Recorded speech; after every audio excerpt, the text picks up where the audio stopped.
Legenda mariborskega novinarstva je zagotovo Franček Javk, ki je svojo kariero začel kot Večerov novinar, potem pa preko radia prišel na televizijo, se ukvarjal s filmom, pisal knjigo in nenazadnje prav pred kratkim je dobil za svoj film, v katerem je še posebej govoril o Leonu Štuklu, posebno priznanje, ki ga pravzaprav ne dobi vsak. Prav gotovo ga ne dobi vsak, sploh pa ne vsak novinar. Dobivajo ga športniki in to tisti največji.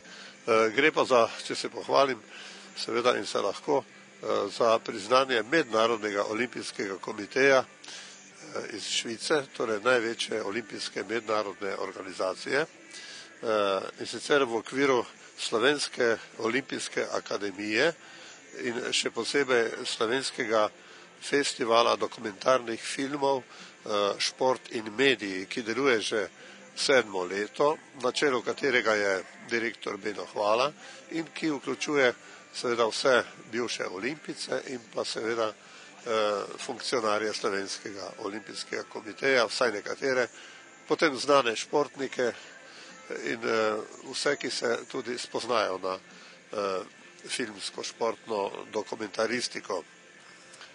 Kaj pa je pravzaprav tisto, ko novinarja pripelje do odločitve, da bo posnel film?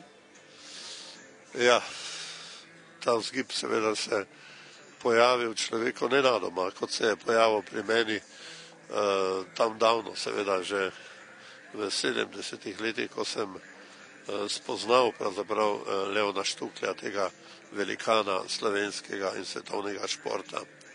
Zdel se mi je nekaj posebnega in ob tisočerih razmišljanjih o njem in ob poročanjih, seveda, ki sem jih posredoval prek medijev v tistem času, se je porodila misel o nečem širšem, o nečem globljem, ker stvari, o katerih sva skupno razmišljala, pa zapravo v tistem času niso bile za vsakdanje uporabo, lahko rečem, zaradi posebnega položaja, v katerem se je znašel, ko je bil pravzaprav dolga desetletja povsem prezrta osebnost in je nekako hodil ob strani vsega, kar se je takrat dogajalo. No, to so takšne malenkosti, ob katerih pač človek razmišlja tudi o kakšnem poglobljenem delu, vendar takrat še vedno nisem razmišljal o kakšnem filmu, o kakšni knjigi. O takih rečeh razmišlja tudi človek, ko se suče med čisto preprostimi ljudmi. Jaz sem veliko potoval po podeželju slovenskem, pa tudi zamejstvo med zelo preprostimi, tudi revnimi ljudmi in srečeval različne tragične usode. Seveda so to materiali in so to neke vsebine, ki človeka popolnoma prevzamejo in posredno prek tega seveda razmišljaš o tem, da bi napravil o tem kaj širšega. Tako nekako v tem sosledju in v tem kontekstu je potem na prelomu slovenske usode in rojevanja slovenske države padla odločitev skupno s še nekaterimi, predvsem lahko tu omenim doajena slovenske televizijske režije Benjamina Hvalo, ki je bil iniciator tovrstnih pobud, da smo se odločili za prvi film o Štuklju. Kasneje sem seveda napravil še več teh filmov, skupno 4, in vsak od njih je bil seveda presenečenje zase. Eden izmed njih, Leon Štukelj in njegovo stoletje, je tudi v hrambi Mednarodnega olimpijskega komiteja v Lozani. V Lozani sem dobil tudi visoko mednarodno priznanje za tisti film takrat. Priznanja sem dobil tudi drugod, če se pohvalim, v Palermu, Milanu, Santanderju, Španiji, pa tudi doma. Se vam zdi, da je tudi z vašo pomočjo Leon Štukl ponovno zaživel? Ja, to bi bilo malo pretirano povedano, oziroma bilo bi pravzaprav prevzetno, kolikor bi to trdil. Vendar nekaj tega sem vendarle prispeval k njegovi vnovični oživitvi njegovega spomina na njegovo preteklost, na njegove velike uspehe, ki jih je žel tam v 20-30 letih prejšnjega stoletja. Vsak človek je seveda vesel, če sliši kaj takega, vendar ne domišljam si seveda, da sem bil eden izmed edinih, ki je prispeval k temu. Sem pa bil zraven, ko se je to dogajalo in všeč mi je bilo to, ker je bil vesel moje družbe in ker mi je povedal več morda kot drugim. Del tega sem seveda objavil v skupni najini knjigi, ki so jo opisala skupno, kar je bilo seveda doživetje posebne vrste. Del tega pa hranim seveda še v nekaterih zapiskih in v spominu, trajno seveda verjetno do konca svojih dni.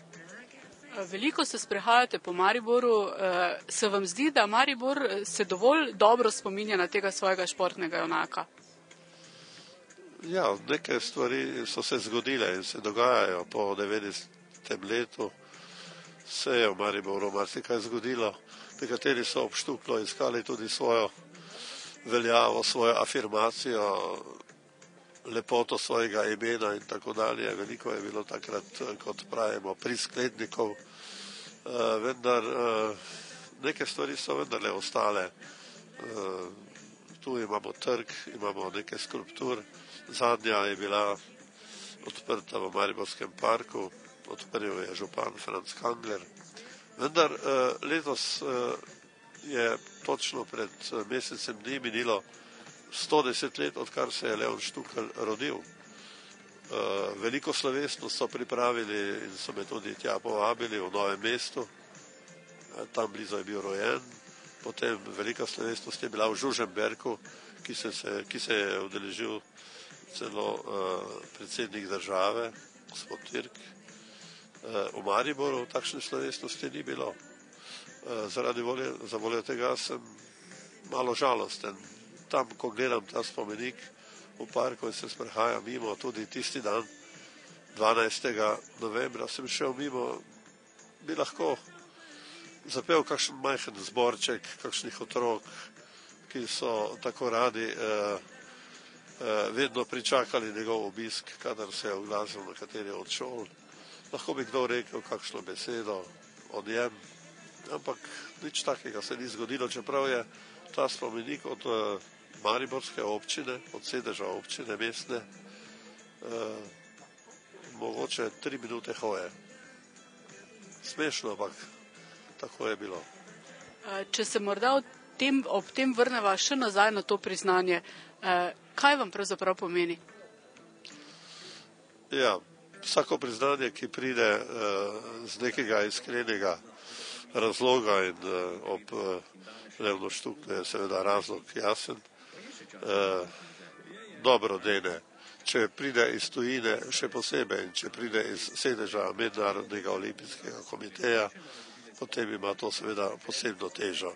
Posebno pa sem bil vesel, ker mi je ob prisotnosti številnih športnikov in športnih delavcev, tudi olimpionika Primoža Kozmosa, pa Sare Isakovič, ki se je oglasila celo iz Amerike po telefonu, Bena Udriha, ki je bil povezan z nami na linku na tej slovesnosti. Posebno vesel sem bil, ker mi je to priznanje izročil Miroslav Cerar, predsednik Slovenske olimpijske akademije in moj mladostni vzornik v tistih časih, ko smo se skupno veselili njegovih zmag, trepetali za njegove nastope in skratka, tek poseben občutek je bil, ko sva se po prireditvi z Mirom posebej pogovarjala in se skupno tudi slikala.